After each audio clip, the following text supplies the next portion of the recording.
بسم اللہ الرحمن الرحیم۔ گورنر نجم الدین ایوب کافی عمر ہونے تک شادی سے انکار کرتا رہا۔ ایک دن اس کے بھائی اسد الدین نے اس سے کہا، بھائی تم شادی کیوں نہیں کرتے؟ نجم الدین نے جواب دیا، میں کسی کو اپنے قابل نہیں سمجھتا۔ اسد الدین نے کہا، میں آپ کے لیے رشتہ مانگوں۔ نجم الدین نے کہا، کس کا؟ اسد الدین ملک شاہ بنت سلطان بن ملک شاہ سلجوقی کی بیٹی کا، یا وزیر ملک کی بیٹی کا۔ نجم الدین نے کہا، وہ میرے لائق نہیں۔ اسد الدین حیرانگی سے، پھر کون تیرے لائق ہوگی؟ نجم الدین نے جواب دیا، مجھے ایسی نیک بیوی چاہیے جو میرا ہاتھ پکڑ کر مجھے جنت میں لے جائے، اور اس سے میرا ایک ایسا بیٹا پیدا ہو جس کی وہ بہترین تربیت کرے، جو شاہ سوار ہو اور مسلمانوں کا قبلہ اول واپس لے لے۔ اسد الدین کو نجم الدین کی بات پسند نہ آئی۔ انہوں نے کہا، ایسی تجھے کہاں ملے گی؟ نجم الدین نے کہا، نیت میں خلوص ہو تو اللہ نصیب کرے گا۔ ایک دن نجم الدین مسجد میں ایک شیخ کے پاس بیٹھے ہوئے تھے۔ ایک لڑکی آئی اور پردے کے پیچھے سے شیخ کو آواز دی۔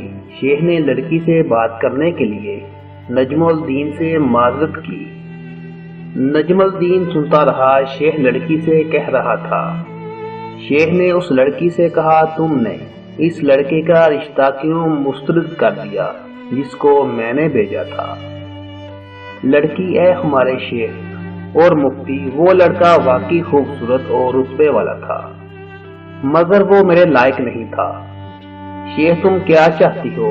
لڑکی، شیخ، مجھے ایک ایسا لڑکا چاہیے جو میرا ہاتھ پکڑ کر مجھے جنت میں لے جائے، اور اس سے مجھے اللہ ایک ایسا بیٹا دے جو شاہ سوار ہو اور مسلمانوں کا قبلہ اول واپس لے لے۔ نجم الدین حیران ہو کے رہ گیا، کیونکہ وہ جو سوچتا تھا وہی یہ لڑکی بھی سوچتی تھی۔ نجم الدین، جس نے حکمرانوں اور وزیروں کی بیٹیوں کے رشتے ٹھکرائے تھے، شیخ سے کہا، اس لڑکی سے میری شادی کروا دے۔ شیخ نے کہا، یہ محلے کی سب سے فقیر گھرانے کی لڑکی ہے۔ نجم الدین نے کہا، میں یہی چاہتا ہوں۔